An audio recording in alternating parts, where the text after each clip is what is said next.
Hello everyone, শুভ সন্ধ্যা সবাইকে। এর আগের ক্লাসে আমরা এসএসসি জিডি 2024-এ এসে যাওয়া 20টি অঙ্ক করেছি প্রথম শিফটের। আর আজকে আমরা করতে চলেছি সেকেন্ড শিফটের। হ্যাঁ, আগের দিন আমি একটু ফাস্ট করেছিলাম, তো আজকে একটু স্লো করব।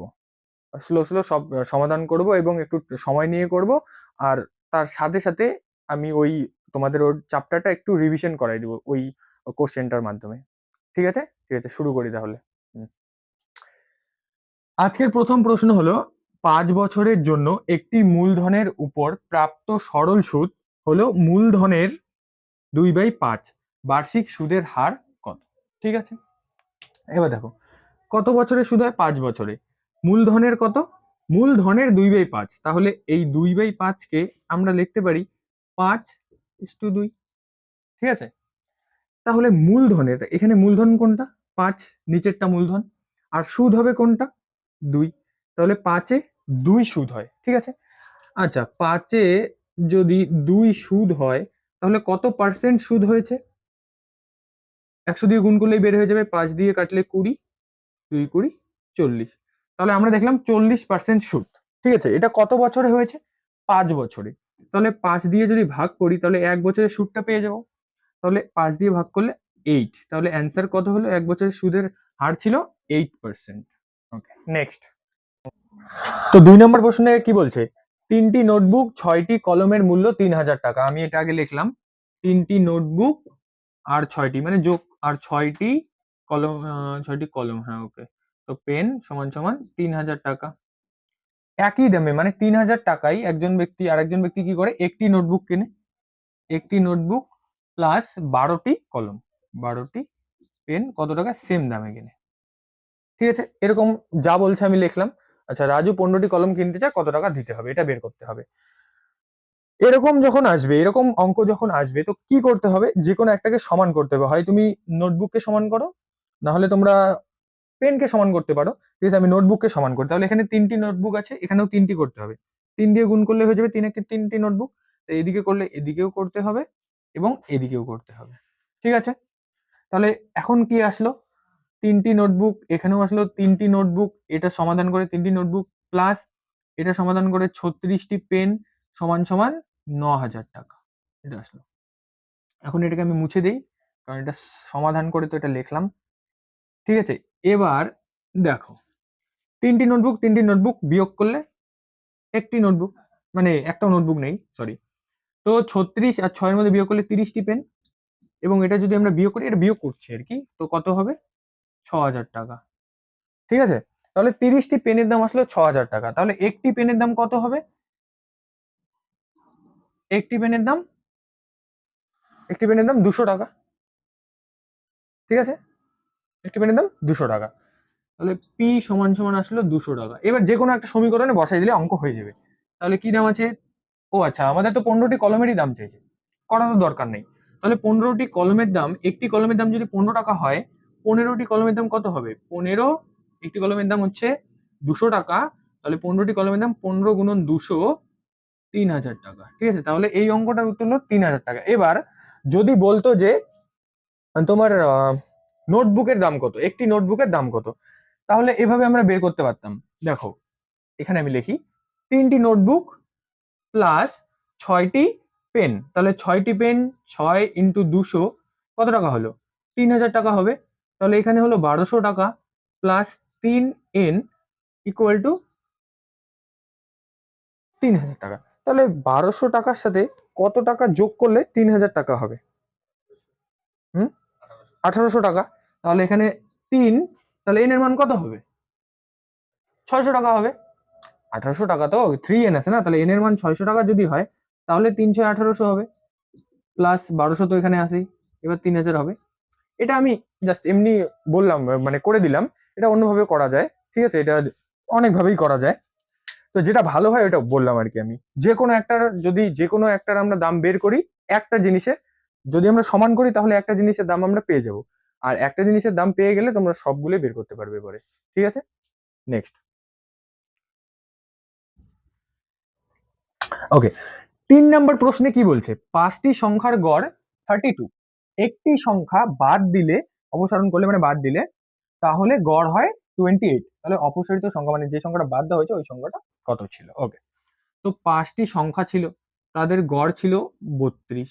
ঠিক আছে, এবার একটি সংখ্যা বাদ দিবে, তাহলে গড় কত, সরি, তাহলে সংখ্যা কত হবে? 4টি সংখ্যা, তাদের গড় হবে 28। ঠিক আছে, 4 করে কমে গেল সবার। কত করে কমে গেল? 4 করে কমে গেল। কতজনের কমছে 4 করে? 4 জনের 4 কমছে ভাই। যে 5 জন ছিল, যে ব্যক্তিটা চলে গেল তার জন্য সবার 4 করে কমলো। কতজনের 4 করে কমলো? এখন তো 4 জনের, তাহলে 4 জনের 4 করে কমলো, 4 জনের 4 করে কমলো, টোটাল কমলো 16। ঠিক আছে, তার মানে যে ব্যক্তি, যে সংখ্যাটাকে বাদ দেওয়া হয়েছে ওই সংখ্যাটা ভাই 16 বেশি ছিল। ঠিক আছে, তাহলে কত থেকে 16 বেশি ছিল? আগের গড়ের থেকে। তাহলে 32 আগের গড় ছিল, 16 এটার সাথে যদি আমরা যোগ করে দেই, অ্যান্সার আমাদের আসবে 48। ঠিক আছে, এটা গেল তাড়াতাড়ি করা, মুখে মুখে করার জন্য। এত কিছু তো লিখতে হবে না, মুখে মুখে করবে। মুখে মুখে করা যাবে যে কত কমছে? 4। কতজনের? 4 জনের। যখন কমছে তাহলে ওই ব্যক্তি বেশি, ওই সংখ্যাটা বেশি ছিল, তাহলে 32 এর 4 জনের 4 করে কমছে, 4 4 16, 32 যোগ 16 48, মুখে মুখে। এবার যদি আমরা মেথডে আসো, তাহলে 5 জনের ছিল 32, তাহলে টোটাল হবে সংখ্যার মান 160। আর 4টি সংখ্যা, যখন একটি সংখ্যা কমে গেল, 4টি সংখ্যা হলো, তাদের গড় হলো 28। 4 ইন্টু 28 112। তাহলে একজন যে চলে গেছে তার মানে বিয়োগ হবে, বিয়োগ করলে হবে 48। তো এর উত্তর 48। ঠিক আছে, 4 নম্বর প্রশ্নে কি বলছে? 8,400 টাকা যথাক্রমে 2/3 অনুপাত 3 অনুপাত 1/3 অনুপাতে পি, কিউ এবং আর এর মধ্যে ভাগ করা হয়েছে। ঠিক আছে, আর কত টাকা পাবে? তাহলে পি, কিউ আর আর এর মধ্যে টাকা ভাগ করা হয়েছে কি অনুপাতে? 2/3, 3, 1/3। ঠিক আছে, তো এইটাকে একটা সমান অনুপাতে আনতে হবে। তাহলে এটাকে যদি আমি 3 দিয়ে গুণ করি, 3 3 কাটা গেলে সমান হয়ে যাবে, এখানে 2 আসবে। তাহলে 3 দিয়ে এখানে গুণ করলে এখানেও করতে হবে। অনুপাতের নিয়ম কি? যদি আমরা এটার সাথে 4 গুণ করি সবার সাথে করতে হবে, যদি এটার সাথে আমি 2 গুণ করি সবার সাথে করতে হবে, মানে এখানে যা করবো ওখানেও করতে হবে। ঠিক আছে, 3 গুণ করলে কত আসবে? 9। এখানে 3 গুণ করলে 3 3 কাটা 1 1। ঠিক আছে, তাহলে আমাদের অনুপাতে কি আসলো? পি এর অনুপাত আসলো 2, কিউ এর 9, আর এর 1। সবাইকে যদি আমরা যোগ করি কত হবে? 12। 11 কে 12। আমাদের এখানে টোটাল আসলো 12। ঠিক আছে, আর ওখানে টোটাল কত বলা আছে? কত টাকা? 8,400। 8,400 কার মান চেয়েছে ভাই? আর এর কত টাকা পাবে? আর আর কত ছিল? আর ছিল 1, আর এর অনুপাত 1। তাহলে 12 যদি 84 8,400 হয়, 1 কত হবে? কত 12 84 হয়? 7, দুটো শূন্য। তাহলে 1 ইন্টু 700 কত হবে? 700। ঠিক আছে, 12 সাথে 700 গুণ করে 84 হয়, তাহলে 1 এর মান কত হবে? 1 এর সাথে 700 গুণ করলে 700। কত অ্যান্সার? এটা। ঠিক আছে, ঠিক আছে, 4 নম্বর কোশ্চেনে কি বলছে? যদি 72টি বাইন্ডার 22 দিনে 720টি বই বাঁধতে পারে, তাহলে 12 দিনে 660টি বই বাঁধতে কতগুলি বাইন্ডার লাগবে? এটা সময় কার্যের অঙ্ক। ঠিক আছে, এই সময় কার্যের অঙ্ক এটা কোন মানে সূত্রে পড়ে? M1 D1 বাই W1 সমান সমান M2 D2 বাই W2। এগুলো কি লিখলাম আমি? क्या लिख दिया भाई मैं? ঠিক আছে, দেখো, এই M1 মানে হচ্ছে এটা মেশিন হতে পারে, লোক হতে পারে। এই ডি হচ্ছে তোমার দিন। M1 কেন লিখলাম? কারণ অনেক সময় এখানে আরো লোক থাকবে, মানে মহিলা থাকবে, বালক থাকবে। ঠিক আছে, তো M1 D1 মানে লোক, ডি তে দিন, এটা দ্বিতীয় জন, মানে আমি বুঝাই দিচ্ছি একদম ডিটেলসে। এখানে যদি আমি লিখি M1 কোনটা হবে? 72টি বাইন্ডার। ঠিক আছে, M1 এগুলো কিসে আছে? গুণনে। দিন কয়দিন লাগছে ভাই? 22 দিন। ওয়ার্ক কত?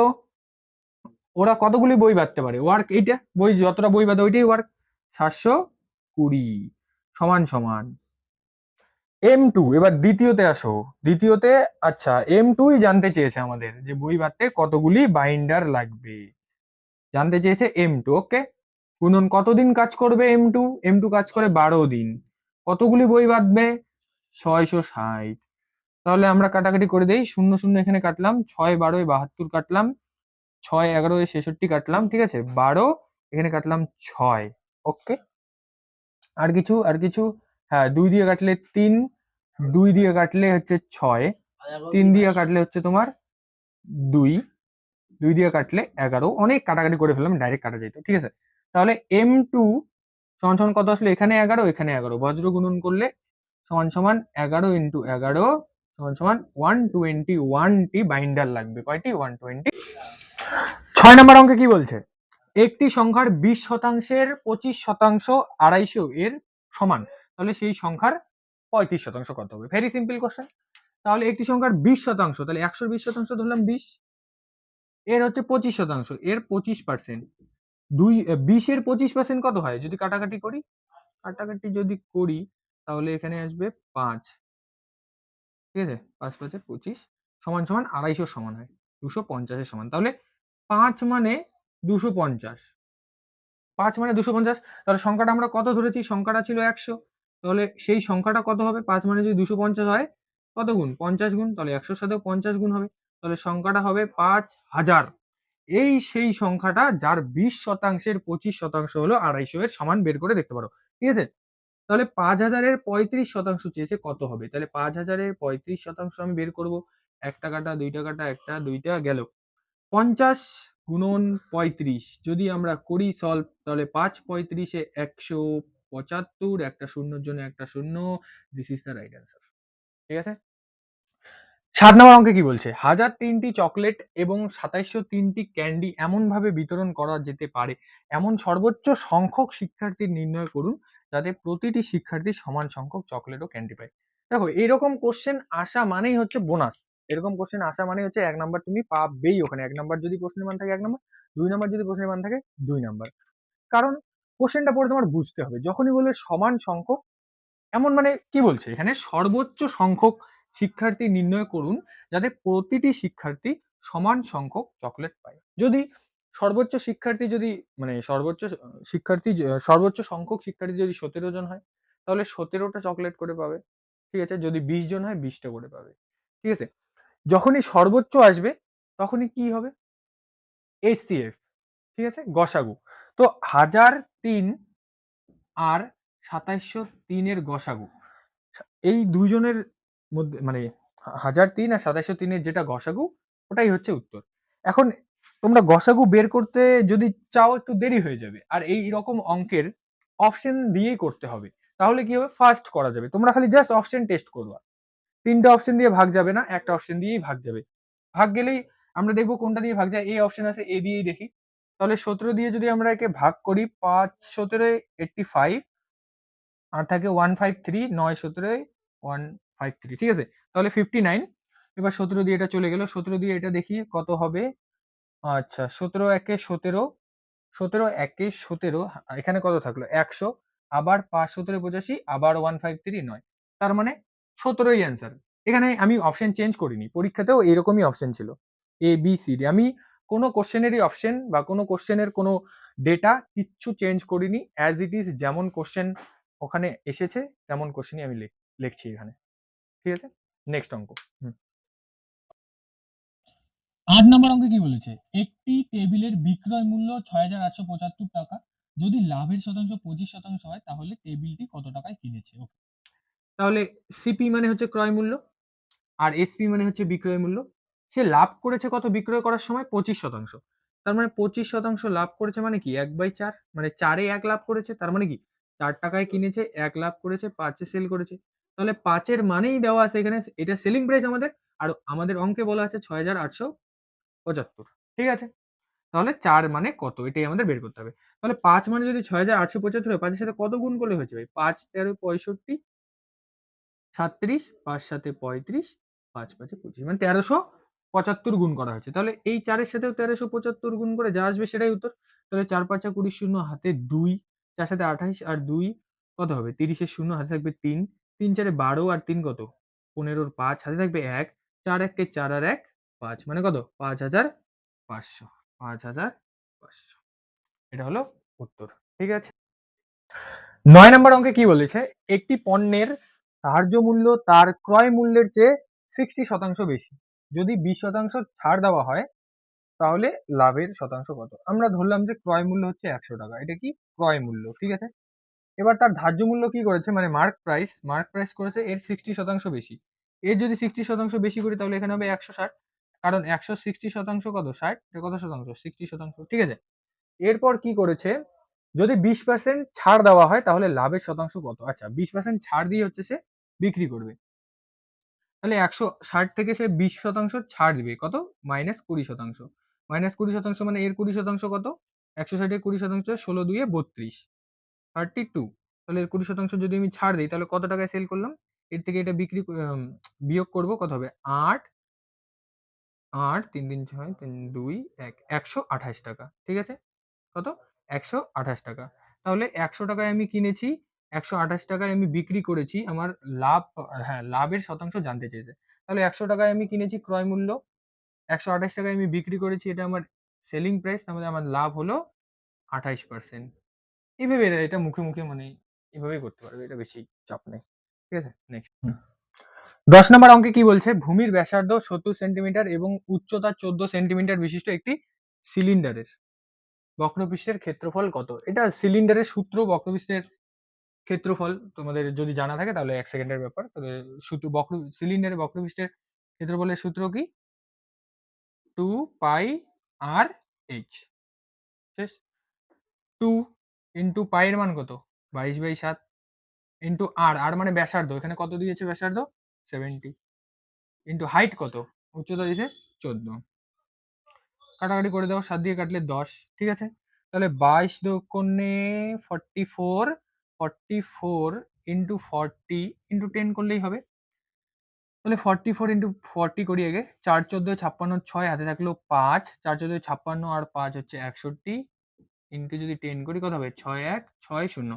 তো তোমাদের যদি এটা হচ্ছে উত্তর, তোমাদের যদি এই সূত্রটা মনে থাকতো তাহলে তো আমি একবার রিভিশন করিয়ে দেই। সিলিন্ডারের, এটা হচ্ছে একটা সিলিন্ডার, হ্যাঁ এটা হচ্ছে একটা সিলিন্ডার, ধরো এটা একটা ঠিক আছে, আবার বানাচ্ছি।